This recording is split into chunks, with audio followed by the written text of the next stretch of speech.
He says he thinks we like it. Did you like it?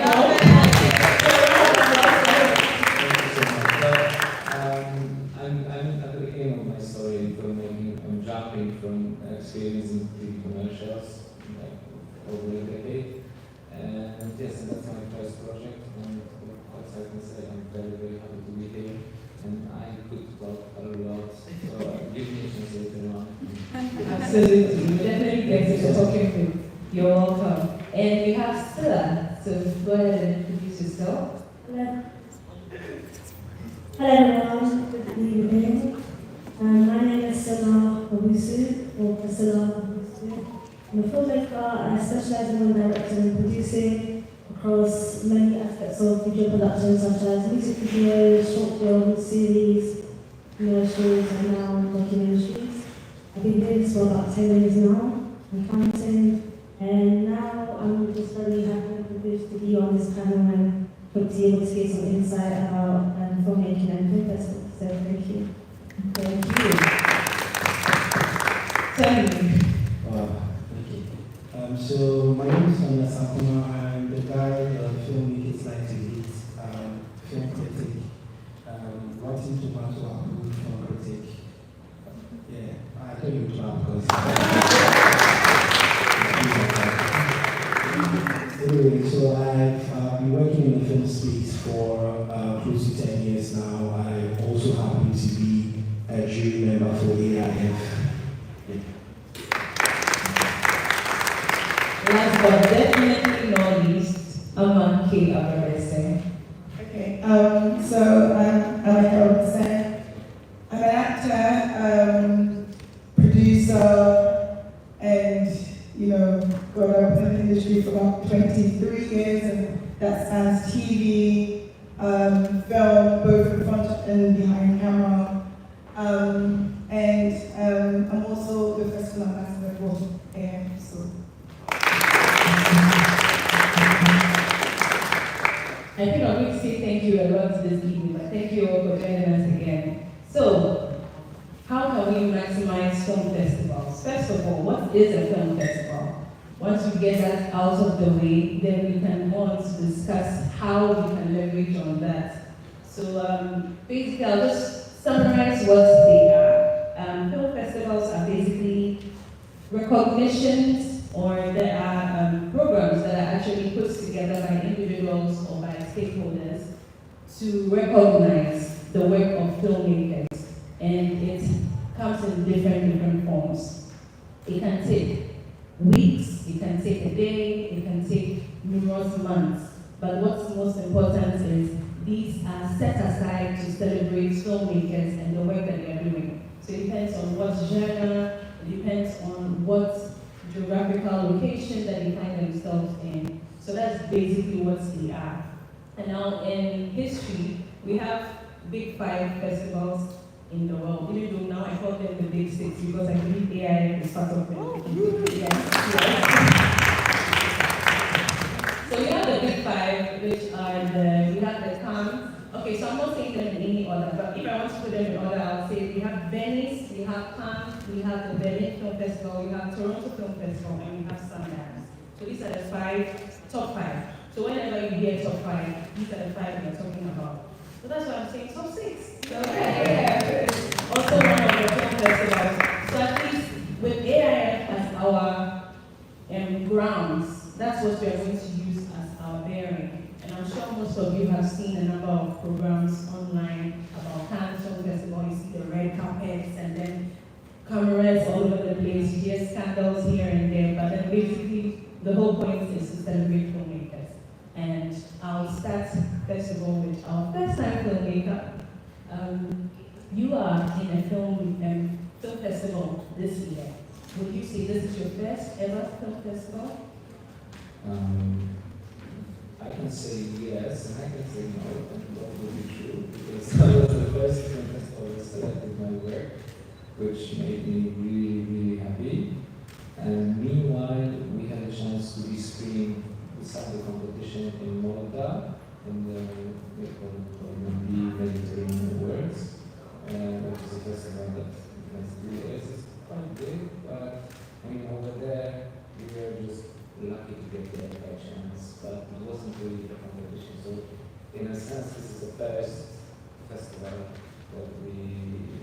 chance to show what I've done. And again, thank you so much because I'm very, very proud of that. Yes, we are also happy to have you come because we all enjoyed it. And how would you say it has impacted your life to be selected in a film festival, like miles away from where you are? I think this has a double meaning because this film was partially filmed here and shot in Accra and Jamestown in Cape Coast, where in the exposition there. Yeah. So when I got this message that this is the weekend that we are selected, I was like super happy because yes, finally someone just like I thought that this never gonna happen. But yes, it happened. And the funny thing is like I was actually late to submission and I had to ask for the waiver code because I skipped the day one day and I was okay, well, so yeah, I mean to be quite fair with you, I was really happy. I called my mom and I said, that's and I was really like jumping from happiness, you know, because yeah, it's something big for me. It's wow. Yeah, that's the source. So bottom line, it is something exciting to have a film in a film festival, no matter the magnitude, no matter the place in the world. So Stella, I come to you. You've been doing music videos, you've done film across the board, and even your recent project in 2022 that was talking about the documentary. How was it like for you putting it into festivals? And first of all, what determined your choice of a particular festival to put your film in? And then how was the feeling also going for these festivals? So I think when it comes to film festivals, oftentimes people just want to apply for anything and everything, which I think in some rare cases it could be cool just to get the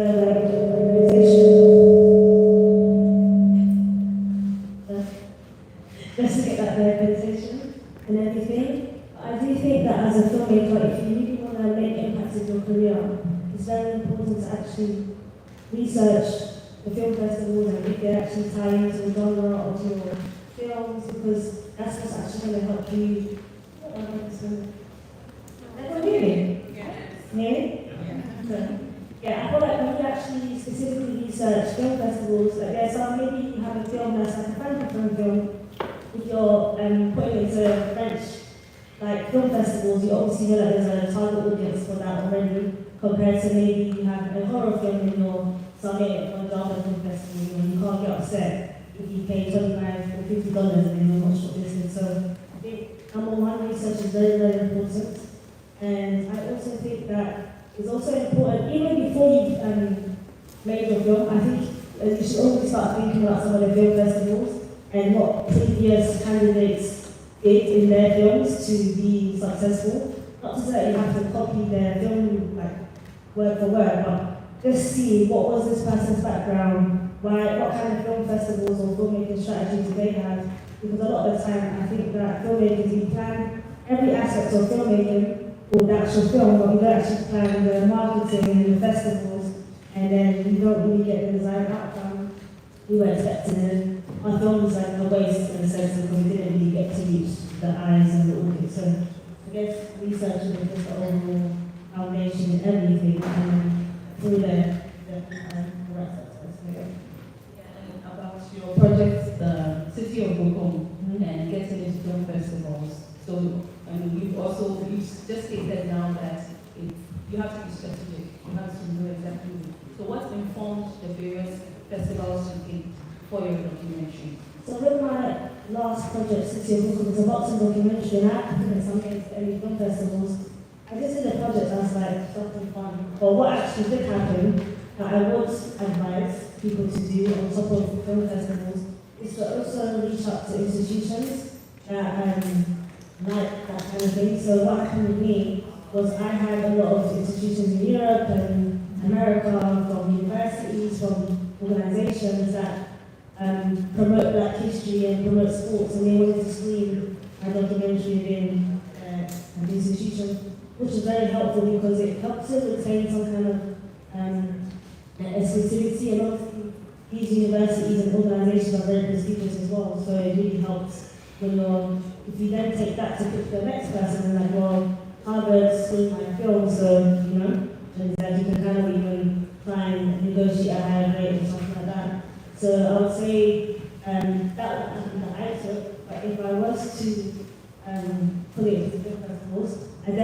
are focused more on documentary film festivals or action film festivals and seeing, because even sometimes it could be a case where you can have your project, it's already done, but maybe the film festival specifications that it has to be 60 minutes, it has to be 40 minutes, but then your film is already 75 minutes. So that's why I said, think about your strategy before you even film your film so that you're not delaying time and going back and forth. Okay, so I should ask, I hope we have our pens and papers and we are noting things down, especially those who want to be filmmakers, taking notes of the fact that even before you start your project, you can start scouting for film festivals you think your project can go into. Check out their specifications. The 60 minutes, try to work within that time frame so that you can fit into, rather than having to now be looking for alternatives after you are done. Thank you for that. Now, Mr. Tony Asankoma, you recently just came back from one film festival, and as a film critic, how do you reconcile the two? What does film criticism have to do with film festivals? Okay, so I like to think of it this way. First of all, I'm a film lover. Even before, I find the term or the tag critic a bit aggressive. So I'm a film lover. I love to see good films, and that's why I love to write about film. So from my perspective, that's why I pay attention to a lot of film festivals, because I want to see good films. And I feel like most of the best films you ever watch in your life are not the films that you see on TV or you see on streaming or you even see in the cinema. Honestly, most of the best films that you ever watch in your life are the films that are in festivals. And usually it's because these films are not considered commercial. And it's something that as a filmmaker you need to pay attention to. What kind of film are you making? Are you setting out to make a commercial film, or you are setting out to make a film that will do well in festivals? It's sort of like a gray area to know what part to work on, but you need to have that at the back of your mind, because you might have a film that is a good film, but might not be cut out for any of the festivals that you want to submit your film to. Yes. So from my perspective, again, as a film critic or someone that loves films, I pay attention to festivals because I'm looking for the best of films. That's awesome. And you have seen the best of films here tonight, and those who also came for the opening and yesterday have also seen awesome films. Please come for the rest of the day to see many more awesome films at AI 2024. Amma, K Abebrese.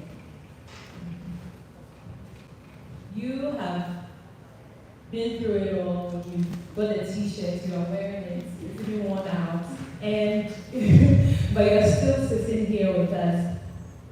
Give us a brief on how it is in film festivals internationally and the process. So you submit your film, and if you are a filmmaker who is lucky to get your film into the film festival, take us through the process. For someone who has never been to an international film festival and is thinking, oh, what's the feeling? How is it like? And the whole atmosphere. Okay, so I'll just probably talk about, my first foray into film festivals, I used to do a TV show in England, I used to go to film festivals, reporting as, entertainment correspondent, so from that to then, just sometimes just attending. The one film that I was part of, like the process, which I was producer on, is a film called The Burial of Kojo, which is this Bazawile's first feature-length film, his first feature-length film, which we made for very little money, shot everything in Ghana, and that film was, we went to Urban World, which is like it's a pretty, the New York. I think the black film cultural space is really, really important. And I think for us at festivals, key. Purely because, and before that, trust me, we had submitted to a lot of other big ones. And we didn't make it, the Reverend at that time, we didn't make it. But Urban World did say yes. And that was probably such a big change for the film. I was in New York for that, and I was a world premiere. One of the things that Blitz, and this is a marketing genius, which we discussed and he did, was we had very little money. We're this tiny film from Ghana, so how are we going to be noticed? So that's the thing about film festivals. When you go to any film festival, you can come and showcase your film here, win an award, and go home, and nobody even knows you were there. Does that make sense? So marketing is so key. And one of the things we used was literally just using our social media to push everything. So starting with Urban World, the film traveled to different festivals. We went to Egypt, we went to the Malta Film Festival, we went to Nigeria, to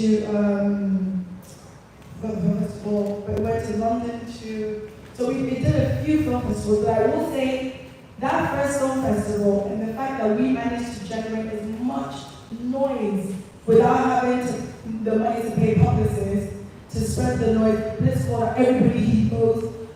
We got little pieces of essence.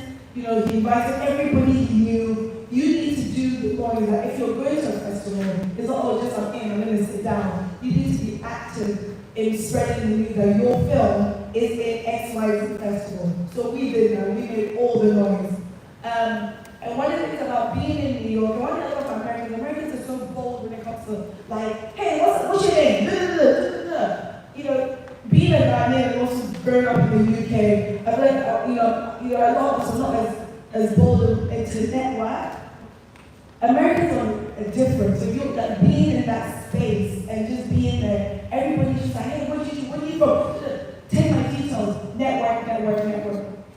Networking also got us other people hearing about, oh, you should enter this festival, you should enter that festival. So that little film, The Burial of Kojo, literally, apart from being a great film, but there's a lot of great films who go to festivals and nobody hears from them again. Literally, just by us really pushing in every single way that we could. This is a film, ultimately, a Jubilee was at the festival. Her distribution company did pick up that film, ultimately. It did end up going on Netflix. Her and her team pushed it amazingly. Beyonce ended up watching that film, called Blitz personally to be a director on Black Skin, which he did, ended up getting a call from Oprah Winfrey to do the Color Purple musical reboot. Now obviously, this thing, I've seen it happen and it still doesn't seem realistic. But I'll be very honest with you, there were times that if you told me this would have happened, I'm not surprised it did, but it almost seemed impossible because I said we were this tiny budget project from Ghana with a tiny crew, very little money, had to do a Kickstarter to finish the film. But one of the things we did was every opportunity we got was to market and make noise. So that it wasn't just, oh, the film is going to this festival. The film is here, let's make noise. This is great marketer, he's a great networker. And just kind of networking, and boom, now he has another film with Warner Brothers, which is going to go to production soon, The Black Samurai. So it's, I'm not even gonna lie, I feel like Urban World literally opened Blitz up as a director. That was his first feature film, and also being in that space and taking advantage of being in a festival where other filmmakers, other film executives were there. You can literally be in a room, maybe or two people. That's a lifelong friendship or journey that's going to open other doors, because it's hard, but if you don't take the opportunity, you can go to CAP, showcase your film, and come back in. And I've seen it happen. Where you can go and parties are nice.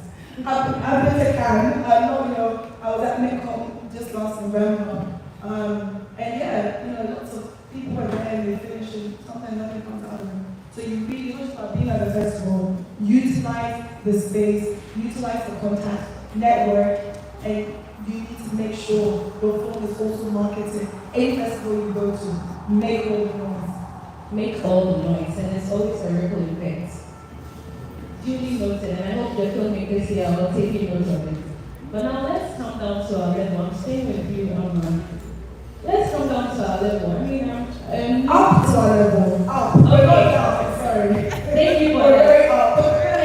Thank you for that correction. But let's now come to our level where it's, I've made my first film and then I'm on Film Freeway. By the way, Film Freeway is this platform that allows you to be able to apply to many film festivals around the world easily. Can you hear me? Okay. So it allows you to apply to so many film festivals. They just made it an easy click away.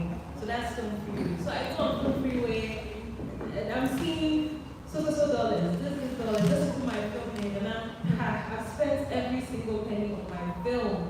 What do I do? Praise God. Look, it's real out here. Honestly, any filmmaker or anybody in the creative arts, most of the time we can all put our hands up in. First and foremost, we're creatives through most of us. A lot of times we're doing it for passion. We love this. You know, a lot of times we don't earn money for so long. It's we're putting money in. And I think I like something Priscilla said. I've been victim of being a producer of a project where it was all passion, and there was like, oh my God, let's do this film. Yeah, it's great. And then you do it, and then it's like, you don't have a real marketing plan. A lot of times, I remember when you said, you hear, oh, somebody's like, there's 100 million on the film. Forgetting that maybe 20 million is marketing. Yeah. Right? So a lot of independent filmmakers, when we're all guilty of it. We do the creative and then it's like, ooh, money's finished. I mean, very could have happened to us. We had to do a Kickstarter to finish, a big family and friends to finish the film. But you get to that point where it's like, you need to think of your projects realistically. Right? You have a great story. I get this all the time. Oh, I have a story. Hey, yes, you should make it up. Like, okay. Like people, like everybody wants to see something, forgetting that you need to get an investor. I've gone to different rich people in Ghana, like rich, you know, and they're like, so I should put my money in film. And one particular gentleman said this to me, and I'll never forget. And I wasn't even mad at the time. I was a nation. Like, I think I put my money into property. I'll get my returns. So I put it in film. And I can't guarantee you because but this is also what I realized as a people, I don't use the word film, but we don't pay enough particular attention because there's other parts of the world where people know filmmaking will not make money, but it's still invested into. Why? Because it needs so much cultural identity, they use it for propaganda, they use it to spread messages, they use it to basically rule their nations. Film and arts is so important. Here, a lot of the people that have the money, trust me, I'm tired. So once you know all of this, you have to be strategic. You have to look. If I have people going, oh, I'm going to do a film, oh, what's your budget? Hey, I have 10,000 cities and it's a feature-length film. And I'm like, I've literally had that conversation. Right? And I don't think there's nothing wrong with that. So I'm like, okay, you want to do a feature-length, why don't you do a short? Do it well. Maybe if you have 10, use 8. And use 2,000 to push it and market it. I don't expect that's one mistake most filmmakers do. We're creative, we're doing, yeah, learn the hard way, right? And then we finish and we're stumped. We're stumped. And you have to think, okay, so with this money, start thinking of marketing or festival straight off. So if Film Free was $20, $20, after 50, you spend a lot of money. So maybe put something aside right from the onset, and you don't have to send it to every single festival. Be selective. Also, this is the thing I learned, and I learned from my American filmmaker friends.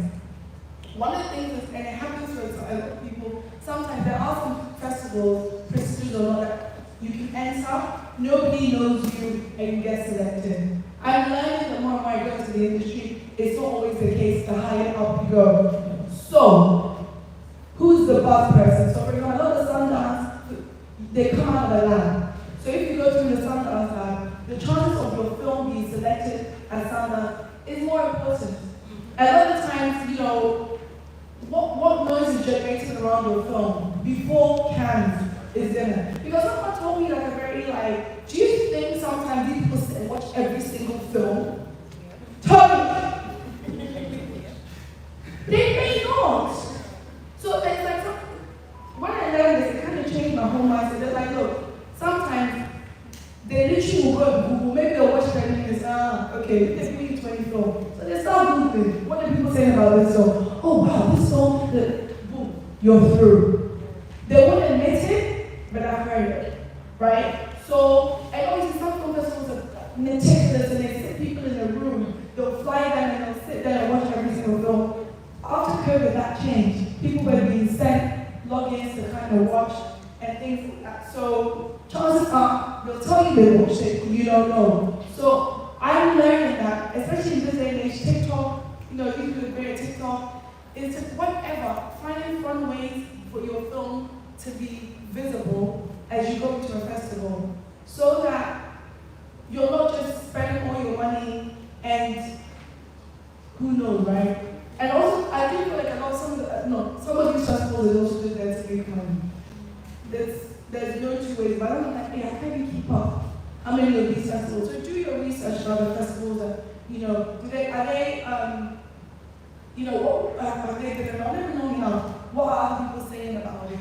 Because sometimes I think get lost, right? So we have very little money as independent filmmakers, so just make sure, even if it's like, Charlie, out of my whatever, I'm taking 10% down to do festivals, to do some small marketing, whatever. And right now, there's so many interesting ways for you to market, you know, with social media. There's so many interesting ways I think you can do. I'm not the best marketer, but I do feel like these TikTok people, they're so amazing. I can't. You know, and I see people doing it. So I definitely think that don't just be creative and get lost in the work so what's do. Check it. Think of making some return. And bear in mind, a lot of times your first one is not to make money, it's just it makes an impact for you as a filmmaker. So bear that in mind that then it has to be marketed. I didn't want to hammer on because it's a mistake I've made, other filmmakers I've worked with made, learn the hard way, and so now I don't want anybody to repeat if we can. Yeah. So I hope we're all learning something. Don't make those mistakes. Let's all plan ahead and then get some money aside for the festivals and do our research as well. Tony, I'll come back to you about if you watch all the films for the festivals. I'll come back because you have to answer that question. But I'll come to Adam now. So in terms of standing out, what do you think you as a filmmaker and as your film, Cookie Box for instance, made you stand out that being selected? You understand? Did you have any preconceived notion that when you're making the film, I have to make this film such that the moment they see it, they have no choice but to take it? Did you have that, foresight? I had been thinking about, like, even before I started writing the storyline, I was thinking about making something like responsibly. So when the people who watch hundreds of thousands of movies, like, will see it, they'll be like, okay, at least he speaks about something important, right? So it's not another thing where they think of another way, again. So since I'm a social scientist by the degree, I was just studying, let's say, I'm like, what do you really want to talk about? So we'll stand out from the crowd, right? So it will be interesting for people up to date, talking about some important issues probably.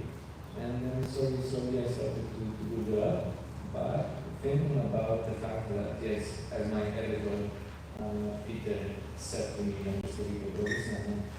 because we were talking about like coming here into Ghana. I said, yes, I finally found a way to come, and I'm so happy. He said, and that's very good because you have to understand one thing. Nobody in this world wants to see your short film. So if somebody wants to see a short film, you should appreciate that and do everything to give back the I don't know, energy, appreciation. So this is what I'm doing actually, and I can say that I wasn't really thinking of this marketing plan that intensively at the very beginning. It caught me in the middle somehow because I wasn't aware of the fact that I had to plan it somehow.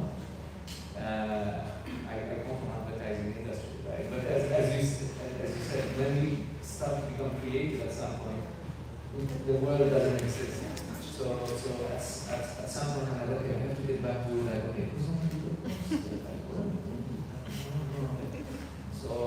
So at some point, and that's very important as well, because people don't think about it. They're like, oh, maybe let's take a friend from the actually, I know someone who draws nicely, then we can do something. You have to think ahead of those things, because those will be the symbols actually like that will represent your film. And in this case, I was thinking about it to create like this football thing. I was like, okay, I'm not going to use the font, because if I use a font, everybody can use it. So I just started and I just did my like handwriting kind of thing, and then the type of design there made it look the way I like. But now it's so yeah. I think I had this idea in mind, like it has to stand out, it has to stand for itself. Maybe it's a like small thing, small element, but all your visibility, I think, is built out of thousands of those small elements, and you have to take care of every each. So even when you create a trailer, it cannot be just something.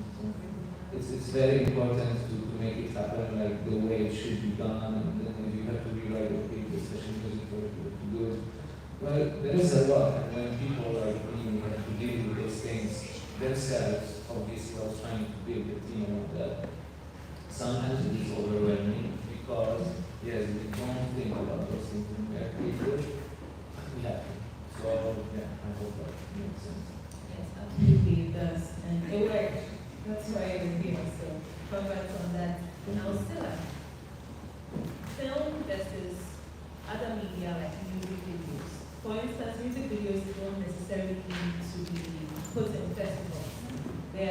You just see it, and people even look for it. Oh, I want to see the music video today, the visual, you hear all of that. As opposed to film, where it's like you make a film, now you have to push it for people to see it. For you, how was the transition from music videos getting to documentaries and knowing that, oh, now I have to do the pushing? Because for instance, you work with Shatawale and some other artists. For them, they are pushing their own music videos. They're the ones doing the pushing. You don't need to tell them that, hey, I work on this project, you understand? If anything, most of the people who work on music videos are sidelined. You don't even know who they are. But for this one, it's you having to put in the work. How did you transition from that to film? So I think on the topic of like marketing and everything, I think building your own community is very important. When it comes to this media overall, I think you need to build your own personal brand outside of what your project is about. Or you don't want to be known as, oh, that's the girl that did that football dog, or that's the girl that did the boxing dog. You want to be known as I am Anna, I am Tony, I am so, you know. And I think that slowly building that community, engaging with people, like Anna said, networking with people, collaborating with other filmmakers, other directors, even their film sets before I even decided I wanted to get into that, to get an idea. It really helped because by the time you finally do something, somebody can be like, oh, that's Priscilla, I remember she came on my set and she was talking about this and she's fine done it. And so, and obviously you're also partnering with people that you've met on these sets to collaborate with them to come and bring their expertise to come and join your project. So I think that building your own community is very key. And also, a lot of the times before the project actually launched, I was already making like an Instagram page or YouTube or Twitter or something to post behind the scenes. And I think that it's one thing posting behind the scenes, and then what happens when all the pictures and videos are done. So I think it's about strategically making behind the scenes content for your project. It's not just about posting, you pointing to the camera or giving a couple, but it's about you showing how you are, working amongst your team, how you keep your team, because that's what's going to make other people want to work with you, that's what's going to make people want to interview you. And I think because I was posting a lot before, I was building anticipation, so before any comment I do will come up, people would be ready to interview me and eager, and they were also knowledgeable about what I was doing because I've been praising it and letting them know what it's about and what's to come. So that really helped to do interviews. I was literally on like every single sports station in Ghana, Accra, and yeah, it gets overwhelming, but like Anna said, that really, as much as that same passion that you had for the film, we still need to have that for the marketing, because to this day, I have met people, even I've been in Ghana for like 5 years now, and I've literally had people be like, oh hey, you look familiar. I'm just like, no, I don't go out, I don't know from nowhere. And they're like, yeah, is your name Stella? I'm just like, you can't guess that my name is Stella, because it's not written anywhere. And Stella is not the real name. Like I said, my name is Stella, so how can you guess my name is Stella? But they'll be like, oh no, like I saw a boxing documentary, I came to Ghana, I went to Jamestown, and even through that, some people started donating to the boxing gyms, some people started training at the boxing gym, so it was like, wow. All of this came from this is one little thing by building a community of people who are interested in that kind of thing. And through that, when I wanted to do other projects, now I just finished doing a football documentary. It was much easier, way easier, still very hard, but way easier than the struggles and struggles I went through boxing, but because people got to know me more than before. And so these are videos. No one knows who you are. Like for the longest time, people couldn't differentiate the difference between a director and a producer. So I'm just like, okay, I'm both, you know.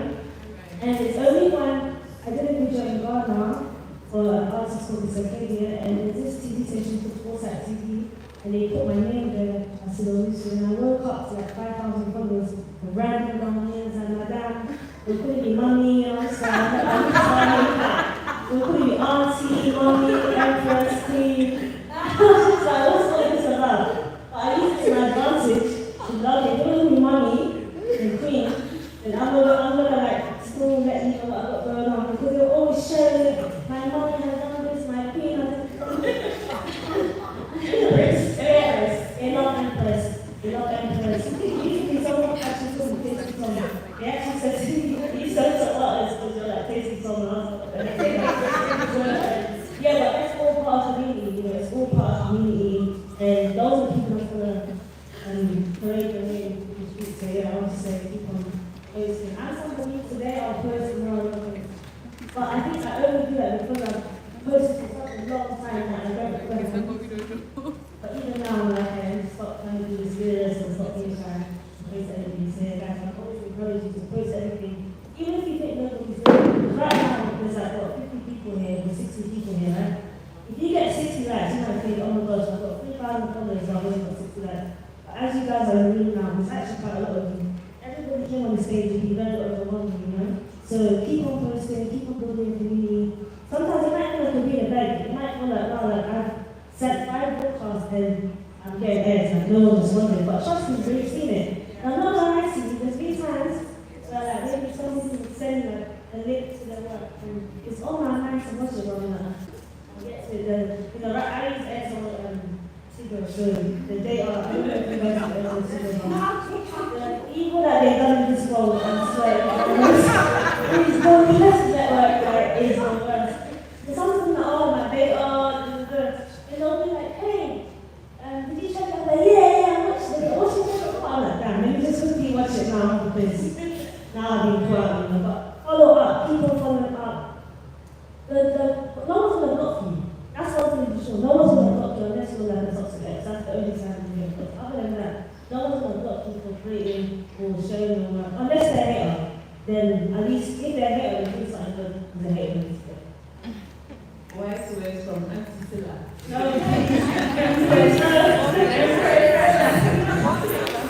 Yes, thank you for that. So social media is actually important.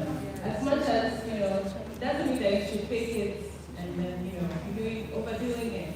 Well, you can fake it till you make it, but yeah. I guess you should just find a balance at the end of the day.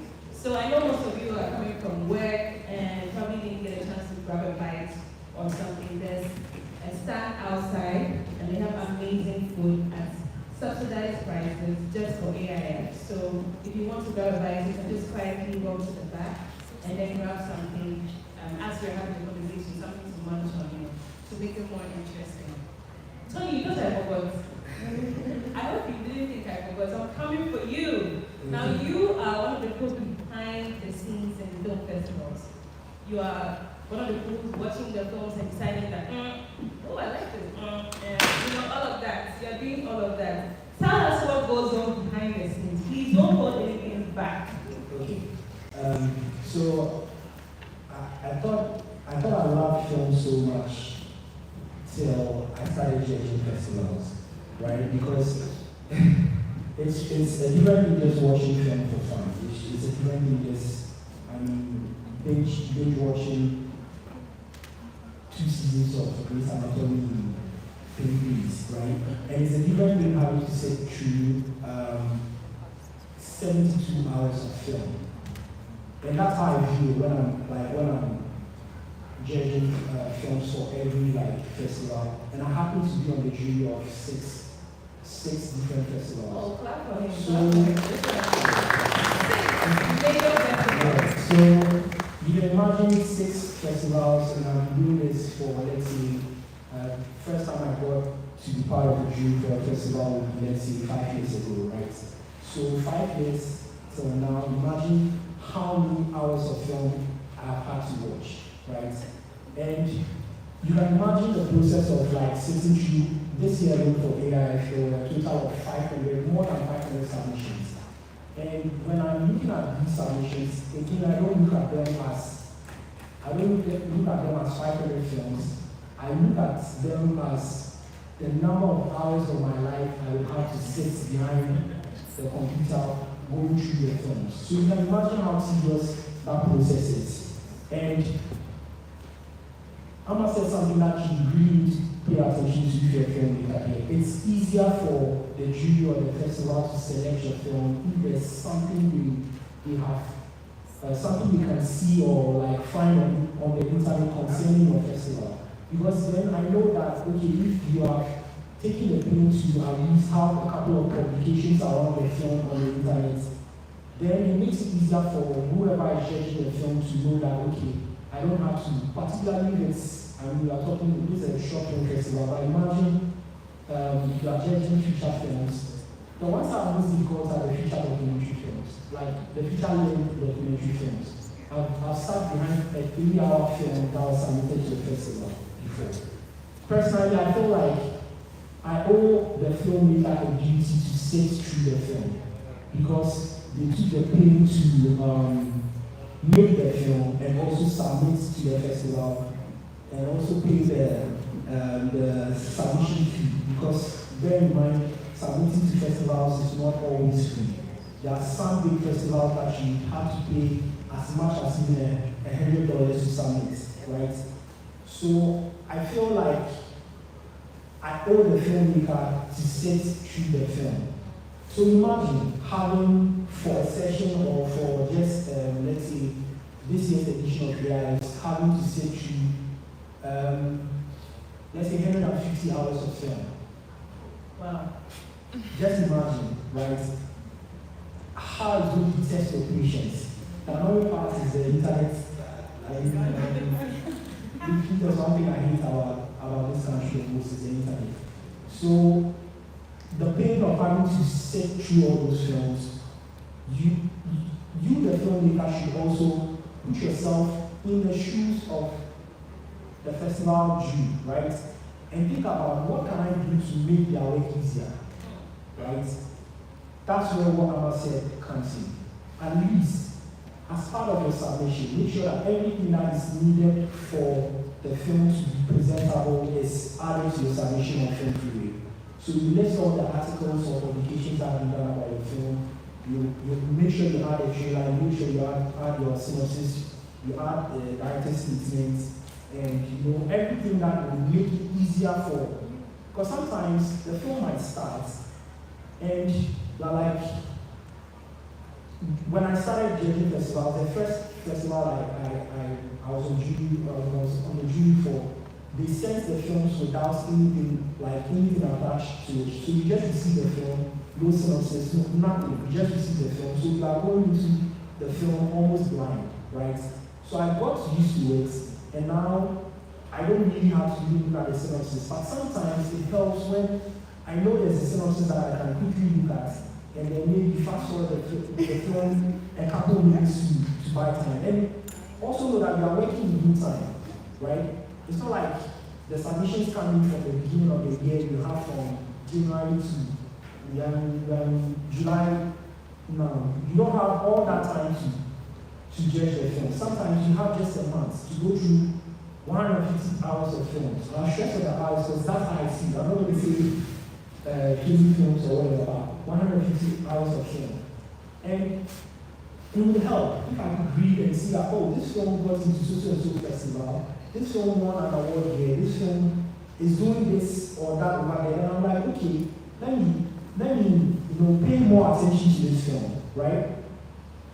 And it also doesn't help, especially in situations where you watch a bad film, watch another bad film, and then you're not sure if you want to watch the next film. But it will turn out that next film could be the best out of the bunch, right? So think about it. Find ways to make the work easier for the festival as well. Publications are very key. I always say this to people. Look, when you're done with the film, Amanda and I have spoken about this before, it's important to have like a digital footprint for the film. Okay? So that when I Google the title of the film, something should at least pop up. Right? At least one publication about you wrapping up production. You tackling this subject in your film, or you casting so person in the film. And then it piques my interest. So if I've watched 5 bad films and I see something that's of interest about the film, if it's 2 hours, I want to get to the bottom of it. And then it increases your chances of getting selected. Then again, the selection doesn't lie on just one person. It's a jury, right? It might be good to me. It might be, for lack of a better word, shit to the other 5 jury members. But that doesn't mean the film is bad, right? All I'm trying to advise you is make sure you make it easier for the festival to help you get that selection. And also, when you get one selection somewhere, make noise about it. I've seen people that will get a selection and like, I don't want to, this is nothing. It is something. It is something. I tell people, celebrate your every win. If you made that, I don't get it when people make film and they're like, I don't care if people watch the film or not. No, why else did you make the film? Because you make the film for an audience. Otherwise, when you make the film, just keep it in your room and watch it every morning. And that really makes sense. When you make the film, you want people to watch the film. So when you get even the smallest selection, it could be some, there are, like I was saying, there are so many festivals, right? It could be some festival that nobody has heard of, and you manage to get a selection, right?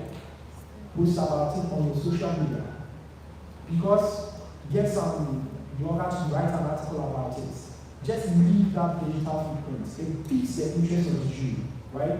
And then it makes it easier for people to also want to know.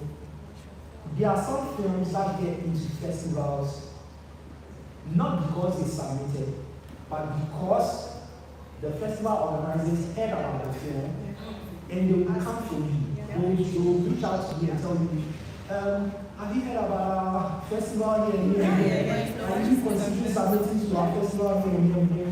You might say, oh, I don't even have I don't have the $50 or the $20 to pay.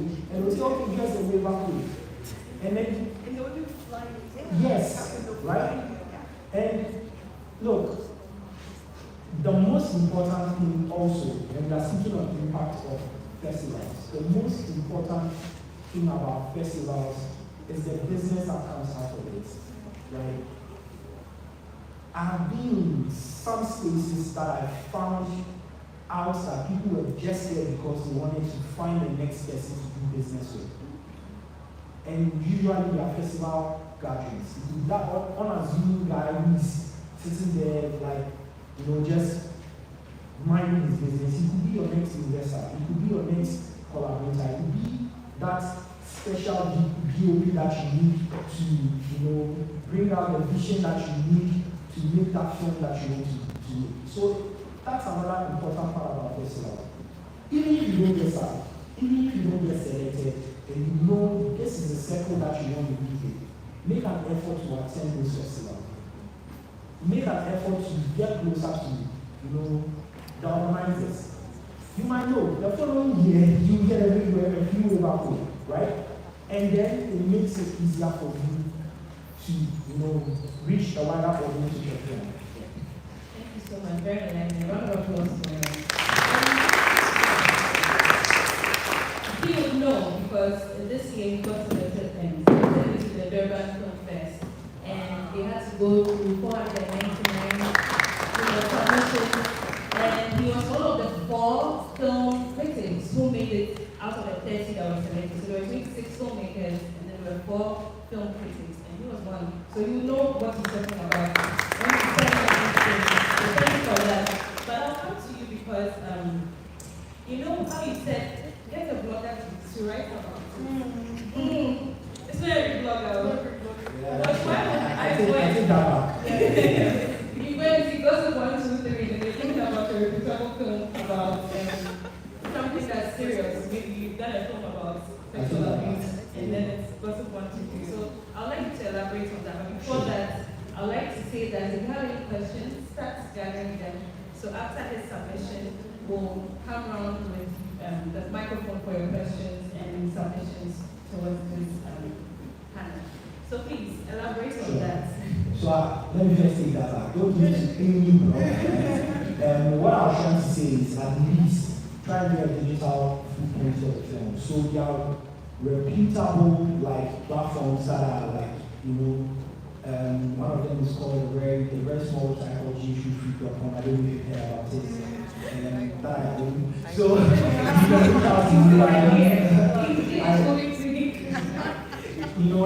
there are some other connections to some other critics from other parts of Africa, or even some I've worked with collaborated with some other PR companies from across the world. So I could connect you to some of these PR companies.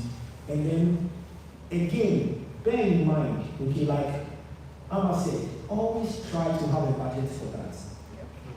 And it's funny because in our space, particularly in Ghana, we see a lot of people have good films that don't go anywhere because they fail to promote it. And I'm not just talking about feature-length films, I'm talking about some short films as well. Because you see a very amazing short film, and no one is talking about it. That film virtually goes nowhere. But as I'm thinking, what could have happened to that film and even the filmmaker behind that film if they are taking that extra thing to market and promote that short film, right? Like I said, the business that comes out of festivals will shock you. Maybe you are not seeing the energy now at AIF, but probably in the next year or the next 2 years, when the conversations around business in film start going in AIF, then you see, right? There are distribution companies that fly to festivals just to look for films to distribute.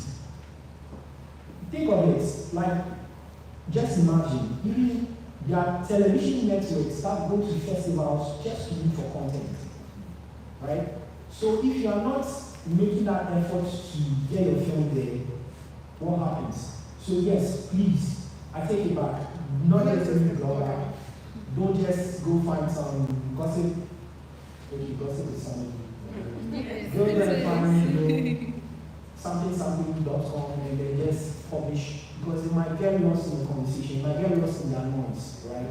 Find reputable platforms and then engage them. Have a budget. It's important. Nobody does anything for free, right? And even for your marketing campaign for your film to be effective, it has to have there has to be some juice behind it, right? Even if you are going to run social media ads, you need money for that, right? But creating that digital footprint to go a long way to make it easier for the festival to recognize your work and also select you, and then it goes on from there. Thank you. Is there anyone who would like to add anything on the panel to what Tony just said? Or we can take questions now. So if you have any questions, feel free. It's just us. Don't worry. No one can. So that we can, maybe there's something that was not addressed, or has not been addressed so far that you would like to do personally. Okay.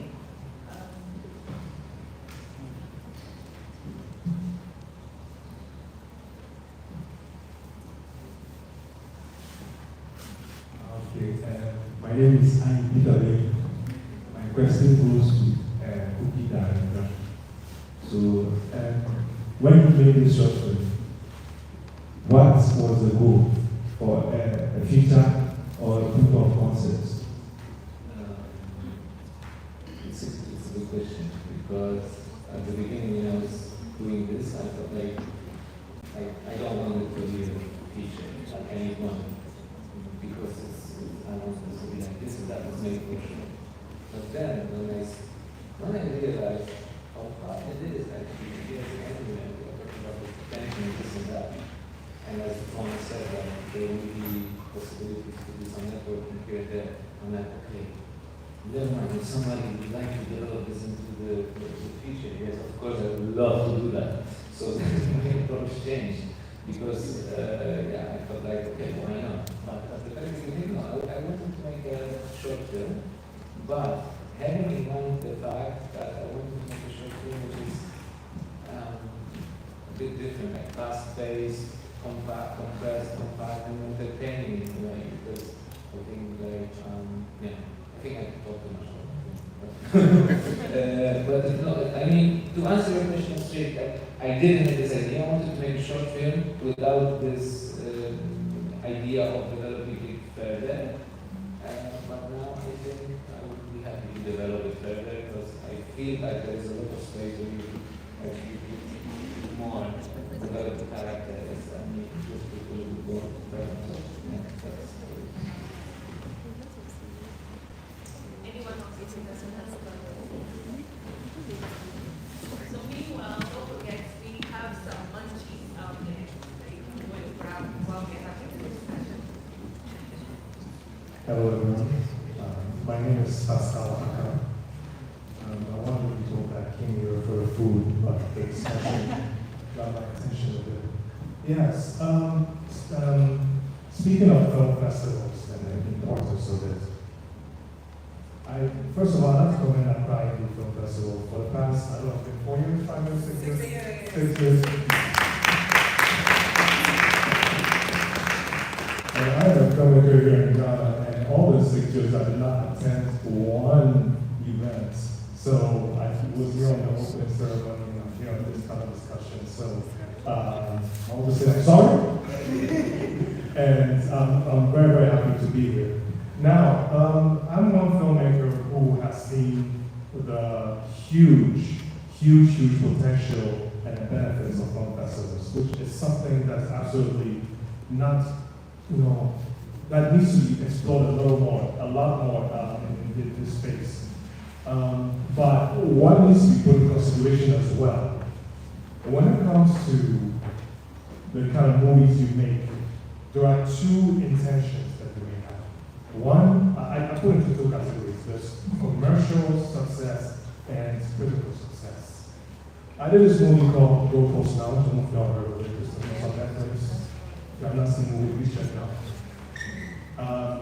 And my intention with that film was to get rid of all the aspect of my filmmaking that's so focused on the commercial success. I want a critical success. I want to go back to the basics. And I knew that film festivals / awards was very important for the success of that film. And I know for a fact that my film would not have been, we would not signed this Netflix deal, would not have this Netflix deal if we did not have the success through award and through film festivals. I say for a fact. And one thing I must say as well, after, let's say, our initial film festival submissions, after we started winning some awards, film festivals started approaching us and started offering us money to appear in their films. That's something that I didn't even know was possible, was the case. But it is the case. But it's one of those things that, like, it can be done, it can happen, but if we really strongly work hard when it comes. The strong thing about film festivals, attending them and watching other films, which reminds me of film studies as well. It opens your imagination of what cinema can do. It opens a conversation, it stretches your cinematic muscles. It makes you flexible a little bit more. It makes you understand the possibilities of storytelling, how impactful it is, and what you can do as an artist in order to evoke emotions to people and tell very powerful stories and powerful messages. So film festivals are very important to make you aware of those things. So again, besides Black Star International Film Festival and Accra Indie Film Festival, I think these are two events, two organizations that really will help our industry in that way, in that aspect, because of the great films that have been shown here, the great conversations that are happening, and the great food that we eat, and of course the food, of course. All right, so again, and one last thing I want to say, this gentleman on the stage, Tony, let's say around November will be like the 10th anniversary of Church Movie Week, and your first movie, as far as I know, that you wrote about was a movie called Interception, which stars this woman over here on stage. Am I correct? That should. Tell these people. Yes. That was the first time we met. Okay, so an extra shout out for Tony. Thank you guys. Thank you so much.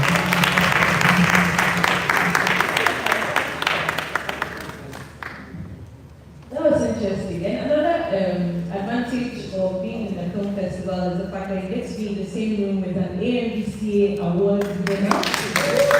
And also, you get to be in the same room with someone whose film is on Netflix. So go and check it out, Gold Coast Lounge. Thank you so much, Pastor. Anyone else with a submission? Okay. Hi everyone, my name is Ghanaian. The question I wanted to ask was, given that we are African creatives, are there any sort of considerations that you have to take into account when presenting your work in international rooms? Like, are there special advantages or disadvantages? How do you sort of contextualize yourself as an African presenting your work to the world? I'm going to take that. I think you pretty much said when you're taking it to the world, like, what are you taking to the world, right? So, and being African is, if you have an African program, let them know I have an African program. A lot of times when you are, in spaces, and I can use a Ghanaian Film Festival when the Borough was being shown. Like, we were probably, there were other films, but not that many African films. And I'll just use kind of just how, what was employed, which really worked was, again, because we have very little money, Blitz had he's a musician, he still is a musician. So he had a lot of music contacts. So he was, okay, I'm going to reach out to all my music contacts. And because we were going to be at the World Film Festival in New York, getting into Essence and getting a digital footprint in Essence was key. OK Africa was also something that another publication we reached out to. So before literally about a month before the festival, those two key, because we couldn't get a lot, and it was those two key spaces that were in before, this African film, this film from Ghana is coming. Also, he, as a director, used the fact that he's a musician who has directed short films, and this is his feature. So he made sure that was also used. So he actually made sure that as a musician, he tapped into his musical audience. So it's like, hit them where you can, when you have a little money. So I definitely think that when you walk up into those spaces, again, and now see you coming in every way that you can. And sometimes you really don't have any money. You may not know anybody at any film publications. I like, social media is also a way. Sometimes you have to be a pest of social media. And who are some people who are going to the festival that you need to connect with, either by social media. Sometimes people will reach out to me and I respond. So I definitely do think is right now, you have to kind of analyze where you're at, what do I have, and then okay, if all I have is lemons, I'm gonna make those with the names, and you need to. And I definitely think that when you are that African, go to these international states, let them know. Right now, it's everybody. Gone are the days where you have to try and blend in to be accepted. Right now, you walk in boldly like, yeah, my film is about this. It's whatever you're standing for, let people, because a lot of times you're going to be noticed for your difference. We're also in that space where global work being viewed is so much easier than it was before. I definitely think it's a thing I would say in the last 10 years. Short of just pestering people. And sometimes that works, like, just be realistic with yourself where you are. If you also have a marketing budget, you've got some money, please hire publicists. Set up some meetings. When I was at MIPCOM, I don't know if it was this or last year, when I was at MIPCOM, usually, that was, I think it was November, I can't remember. But I was at Cannes, and when we were there for the Ghanaian African Film Festival, and the MIPCOM was also happening, and I managed to get to go, it was like, literally, most people are more receptive when you get into, if I'm at a festival, I'm not going to be like, no, I don't want to talk to the person. Most people, once they're there, ordinarily, where they wouldn't talk to you, won't talk to you.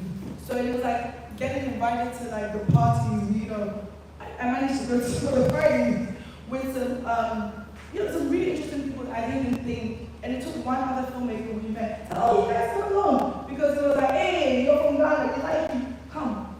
That's what they took. I was there with a film which was actually screened last year at the Accra Indie Film Festival, and that was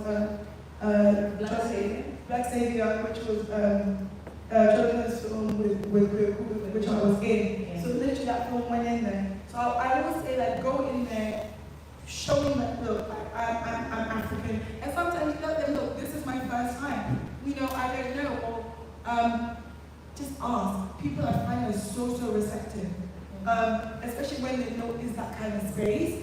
So people at this point in time, the kind of messages I get. So literally reach out, and I think prepare beforehand. So who are the people you know are coming? Who do you want to meet? Whether you hit them up on social media, they may not respond. Sometimes I like people who come to message me on my main page, not DM, and they're like, so I can't deny I didn't see it because you saw it. Because in DM I'm like, I haven't checked.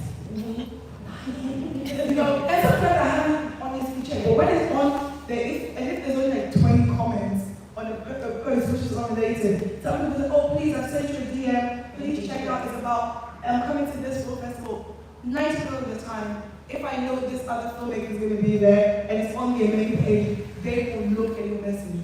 And if they don't, and you see them at the place, hi, I'm the one that sent you a message. I don't feel bad, because people do it, auntie, queen, everything. So make sure you get the results. So that takes it off. The ways of all this right now is literally in your fingertips. It's literally in your hand. And it literally takes just you being really proactive. And I know a lot of times as new filmmakers, as independent filmmakers, we don't have the backing and the money behind us. So you have to try and put every single tactic. And reaching out through social media, I know works. It really works. And again, if you've got that money, get some digital footprint before you go. Try and get into the parties you invite. Where are you going next? Can we come along? What's the time you can? And just network. Because literally, and then again, what Pascal was saying, it happens that once I didn't want to tell, the reason I even knew about this was somebody who knew someone who was on the Oscars board was the one that said that they're not watching their films. They're not literally. So a lot of times they found like, what's the film everybody's talking about? This was before, before Oscars, so like they found that the majority of them were white, older men, right? shake up and then they really mixed it up. So a lot of the films of Denzel and a lot of that people were getting overturned because they didn't feel any affinity to them. Right. So, and a lot of them was like, oh, so what's that with De Niro, or, you know, they were giving Oscars to the same type of people. So it took that shake up. So that's how I knew that a lot of jury members do not watch everything. You may think they do, so what do they say? Wow, so the film they're talking about, so we notice when there's a buzz, right, the buzz goes around, because so if the buzz, and usually people, the films that get the buzz, usually end up being selected, and they end up getting picked up. Obviously, there's also a whole bunch of money, and a lot of, you know, the studios not being behind the scenes. So just bear that in mind, but just know that just don't be bold. Announce yourself any way you can, legally, you know. Legally, that's what I'll say. Empress, I saw you raising your... Did you want to say something?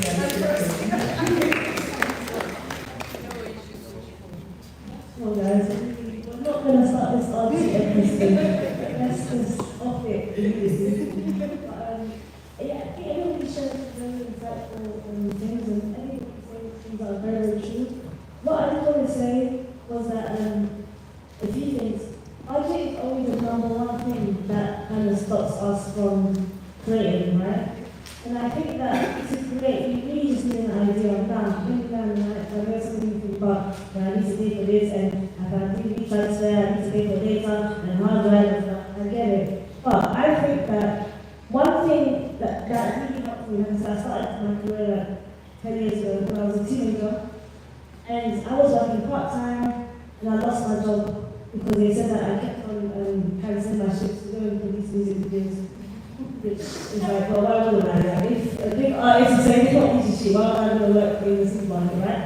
But when I lost my job, I didn't have that stability anymore, and I realized that I didn't even have money to do this series I wanted to do. But what really helped me was that when I mentioned about community, is that I was always chilling in my area. I was always going to the local businesses in my area. I was always buying stuff from them, so they knew me. They would see me and say, hey, so are you alright? All that kind of stuff. So when I wanted to film, I'd be like, oh hi Claire, can I use your restaurant? Can I use your coffee shop? It's just going to be 2 hours, it's going to be 3 hours. And when you popping, you open that friend, or you pop in the morning, did you get a cuppa? And that really helps to save money. Even some of the actors, I would just be brave and be like, can I use your house?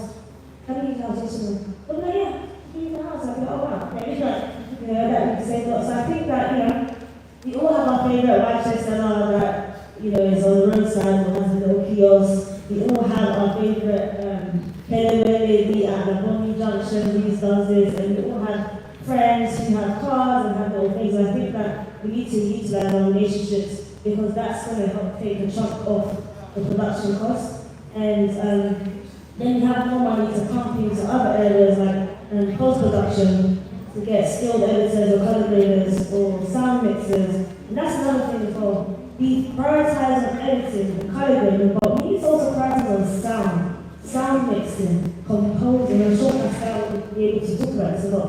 Because you can have the best film, but if I can't hear it or the sound, I can hear like a mosquito flying in the background, it's good, like people are going to be put off, you know, it's going to actually bring your production quality down tremendously. So even your flyer is like, when you think about like artists when you have a cover art, if you look at that cover art, you're like, this is rubbish, I'm not listening to the album. Meanwhile, they spent months and months making a good album, but because their cover art looks like they made it on Canva, you're going to be like, I'm not interested, you know? So there's so many aspects. Some people's cover art, like, who's on your team? Like, who approved this? Are they blind? Are they blind? What is going on? You're a big artist, your cover art actually looks like you did it on PowerPoint. You know, because they don't care, they feel like my music is so good, but for the new fans, the new audience who are just discovering, all of these things matter. So I think that we should really try and build relationships with people and be able to utilize their resources to make our films. And the second thing I want to also say as well is that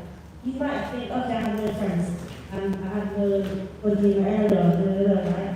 There are some topics that I think are very unique, that there are foundations or organizations that want to get their message across, and if you write a good proposal or get somebody else to write a good proposal, they will give you some kind of support or financial support. So it could be a situation where you're doing a film about sickle cell and there are sickle cell foundations in Ghana or in Africa who want to aid them. And you have to research as well. Maybe there was like a case study that they did in Jamestown, and you can approach them like, hey, I saw that you were doing this about Jamestown and sickle cell, and we are doing a short film. It's only 10 minutes. It's about sickle cell. This is what we would like. What could you do for us? And you'd be surprised because they have a message. Somebody mentioned earlier, films is about you making money or make impact, and filmmaking is a good way to make impact. So try, before you even write your script, before anything, try and think about what's my film going to be about, what's the awful message, what organizations can I partner with that can support me with money, with resources, and lastly too, sometimes our own friends as well. You know, you have friends that are always like, oh, you could shoot a film, you could be blood, sweat, and tears, and your friend would be like, when's it coming out? And it's like, what? I literally just finished filming yesterday, you know? So that friend that is so eager, and so hungry to see your film, say, Charlie, you know, I need 100 CDs. Do you want to get on board? And you really see how eager they are to really watch your film, you know? So that's why they kind of feel a bit pressured. They might say, Charlie, my else or my else, but you know, when the hotness comes down, you come back and ask them, it might not be 100, it might be 50 CDs, you go to your next mate, 50 CDs, 100 CDs, 200 CDs. Before you know it, you've got a balance CDs. You can use that towards a blogger, towards a film lover like Tony, towards, you know, other platforms to get your film out there. So I think everything is really about community. And the most important thing, once you get what you want, do not go ghost. Sometimes people get their blog, they get their share, they get the Amazon response, they get what they want, and they get it. You don't get to them again. And that's when they start saying, well, I stole everything. So don't get to that last level where now you've got everything. Because they will come when you meet people stuff again, and they remember when, you know, Cynthia asked me to share this. She didn't even come to my event, she didn't even come to my film festival, she didn't even share my flyer. It will happen. So make sure that you actually maintain those relationships that you're trying to build, and don't just keep in touch because you want something. Also see how you can add value to what people are already doing. See that, okay, cool, Emma has a film. Hi Emma, I have a list. So that you said to me, I'm looking for catering, cooks. We can make some food for the first day, for the opening ceremony. Whether she has a budget to pay or whatever, she will remember. So the day that maybe one day the specific meal or cuisine that you're specializing, I'm going to approach and say, hey, you said you do Chinese, right? Well, we have a premiere, we'll do something Chinese, but that all came from the relationship that we built a year ago, 2 years ago, 6 months ago. So yeah, obviously build, maintain, research, and connect other people as well. But maybe you don't need something from that person right now, but I find that when you bring value to other people, to other valuable people, you also become very valuable as well. So yeah, absolutely. With all the shades to come by and then populate, is good,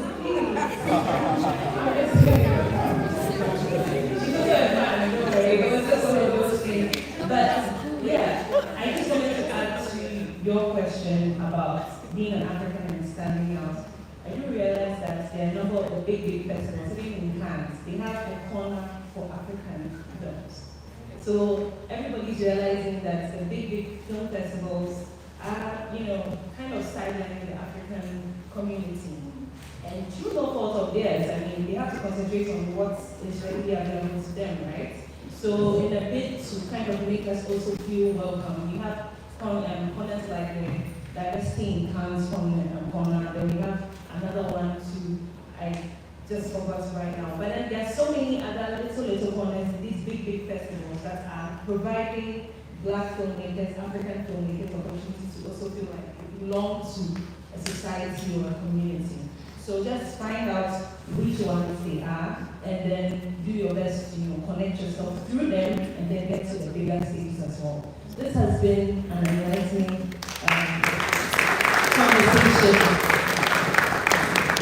I'm sure there's so much more that we can share, but we'll hopefully have the opportunity after for a few minutes just to connect. And please make it a point to connect before you leave, because as you heard here, connection is really important. So share your social media handles with people. For me, I'm going to do mine first. Alice Johnson It's AJ for short. My full name is Alan Johnson, but I go by AJ for short. AJ, the number 4, and then the word short. You can find me on YouTube. And so I usually interview filmmakers, have phone conversations. So do subscribe. I see the number of subscriptions go up. I'm like, oh, you guys really did well. So I'll let us share our social media handles, and then we can just call it a night.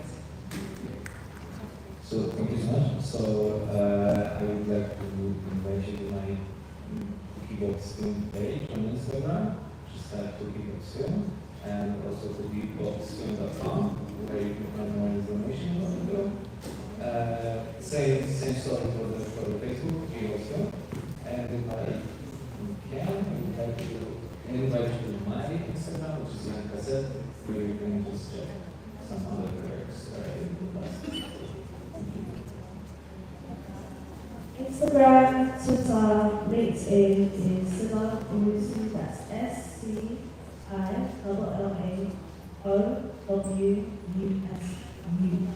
That is, again, no, I think I missed that. S for Shito, C for, I think it's C, what's it?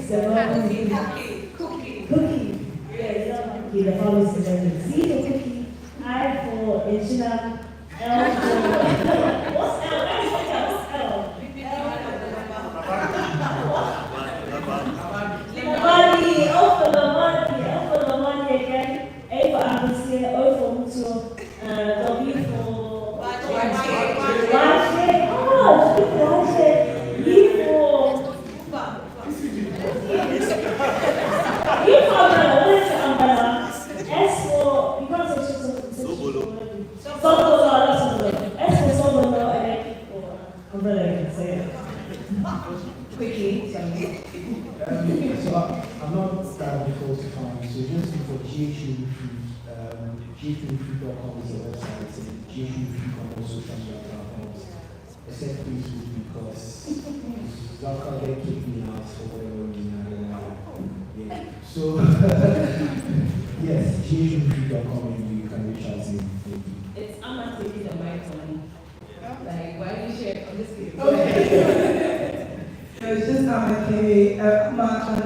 K Abebrese. See, when you do K,